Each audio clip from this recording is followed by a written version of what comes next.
Assalamualaikum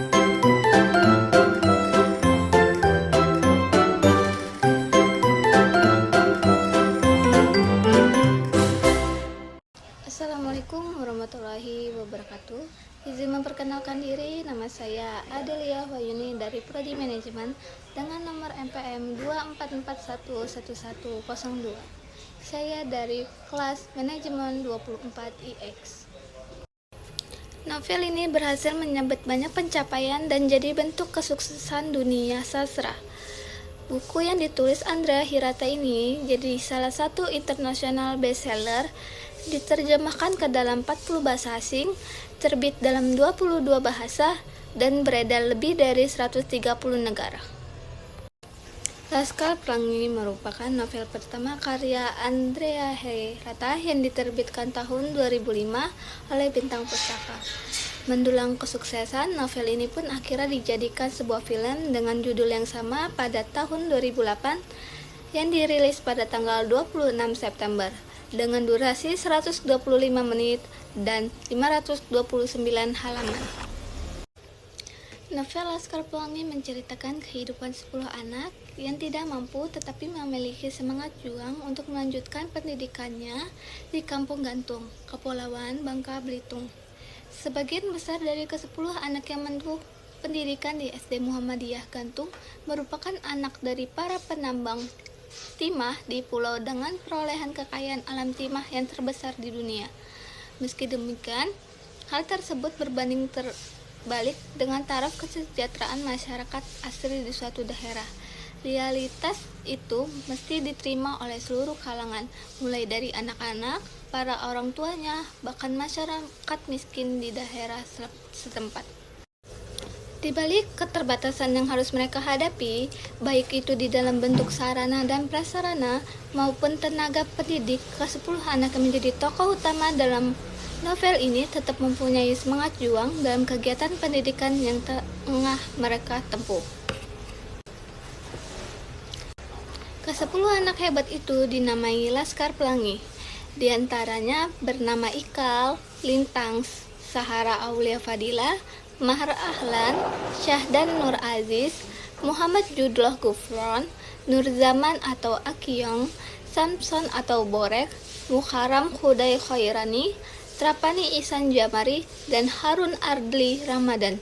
Selang waktu berjalan, mereka semua memiliki seorang teman baru, pindahan dari SD Timah bernama Flo.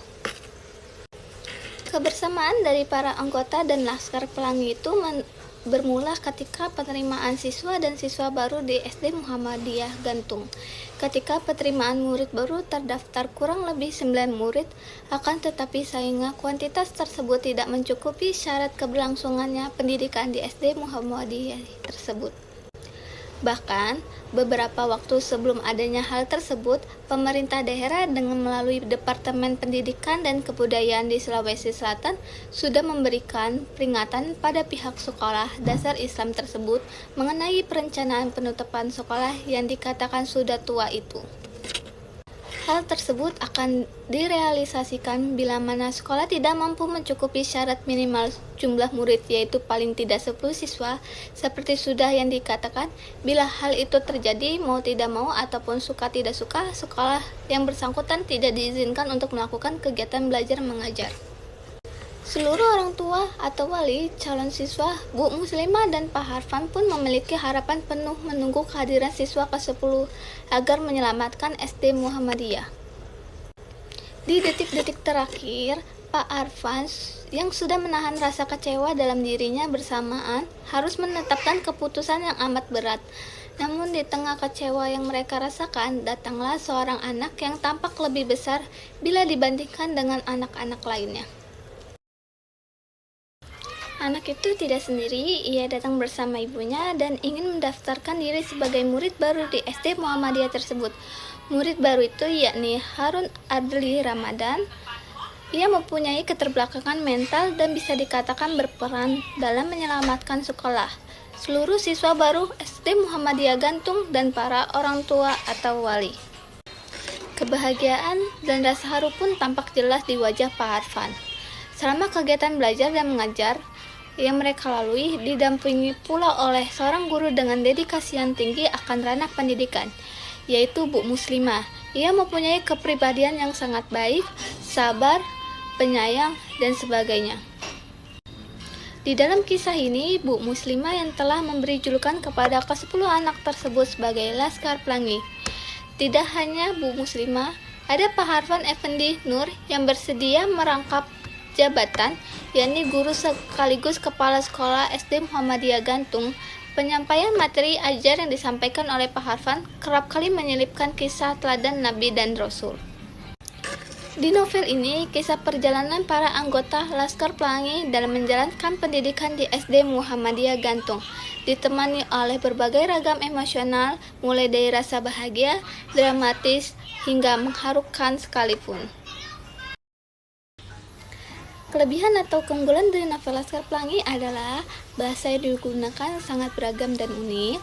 Tak hanya itu, Andrea Hirata juga mencoba untuk memberikan bumbu budaya dan aspek sosial dari masyarakat Melayu yang kemudian diaplikasikan secara gamblang di dalam dialog-dialognya.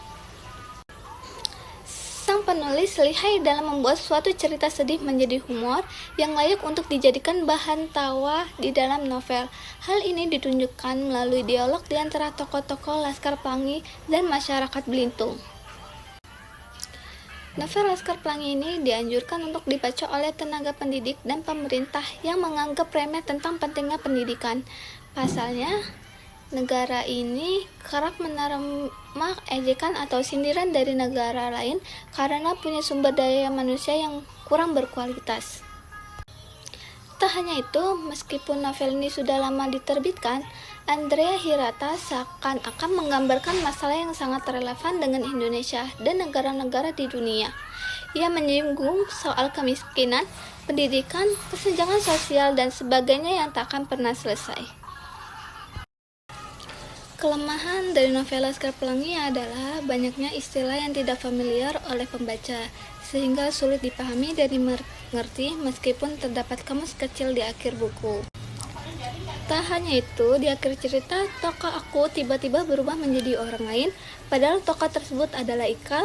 Lalu ending cerita yang menggantung juga jadi salah satu membuat pembaca sedikit kecewa, namun penulis sepertinya sengaja karena cerita dalam novel ini dilanjutkan pada sequel berikutnya.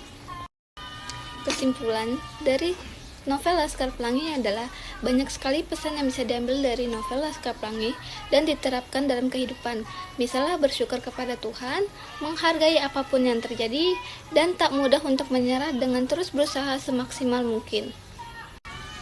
Selain itu, perlu diingat bahwa takdir sudah berada di tangan Tuhan dan kepintaran bukan jadi tolak ukur kesuksesan seseorang. Misalnya, kita tahu bahwa Lintang adalah tokoh yang jenius, namun di akhir cerita ia menjadi sopir truk. Atau Syahdan yang bercita-cita sebagai aktor, tetapi berakhir menjadi seorang network designer yang berhasil.